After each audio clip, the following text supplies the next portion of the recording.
উনি আমাদের ঐক্যবদ্ধ রাখতে পারেন নাই। উনি রাজনৈতিক দলগুলোকে উনি পরোক্ষ বা প্রত্যক্ষভাবে বা অজান্তে উনি বিভক্ত করেছেন। কারণ বিএনপি যখন স্লোগান দেয় চোর চোর ভোট চোর, শেখ হাসিনা ভোট চোর, তখন আমরা দেখি আমরাও একই সাথে স্লোগান দিয়ে উঠি। কিন্তু যখন বলে জি ইয়া খালেদা, তখন আমাদের কণ্ঠটা বন্ধ হয়ে যায়, কারণ ওই স্লোগানের সাথে তো আমি একমত না। সেটা তো একটা দলীয় স্লোগান। এই কথাগুলো বলার পরেও আমরা দেখেছি যে সেই জাতীয় ঐক্যের সুর ওনাদের কানে যায় নাই, যার কারণে এত বড় একটা আন্দোলনের নেতৃত্ব সামনের সারিতে থেকে ওনারা দিতে পারেন না। ওনারা অবশ্যই এই আন্দোলনে সর্বাত্মক সাহায্য করেছেন। রাজনৈতিকভাবে বিএনপি, জামাত এবং অন্যান্য রাজনৈতিক দলের অনেক অপরিসীম অবদান আছে, কিন্তু নেতৃত্বের সামনে দাঁড়িয়ে সেই নেতৃত্ব দেওয়ার সৌভাগ্যটুকু বা সম্মানটুকু তারা অর্জন করতে পারেন নাই। আমাদের কোনো দলীয় পরিচয় ছিল না।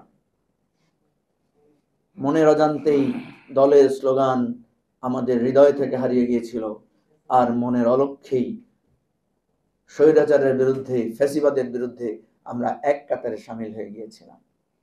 কিন্তু 24-এর পর ইতিহাসের সেই দুর্ভাগ্যের পুনরাবৃত্তি, যারাই সংগ্রামের ডাক দেন তারাই সর্বপ্রথম বিভেদের সূচনা করেন। যারাই ঐক্যবদ্ধতার স্বপ্ন দেখান তারাই বিচ্ছেদের বিয়োগল বাজিয়ে আমাদের মনে এক ক্ষত তৈরি করেন, যেটা হয়েছে।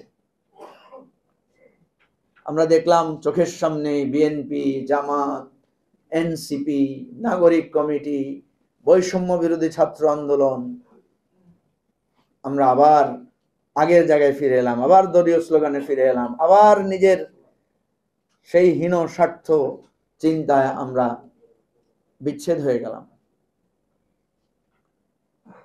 ইতিহাস যখন লেখা হবে 2 বছর 5 বছর পর, তখন এগুলো এভাবেই লেখা হবে, আমাদের এই ব্যর্থতাগুলা এভাবেই উঠে আসবে এবং সেখানে আমাদেরকে দায়ী করা হবে যে আমরা কেন পারলাম না।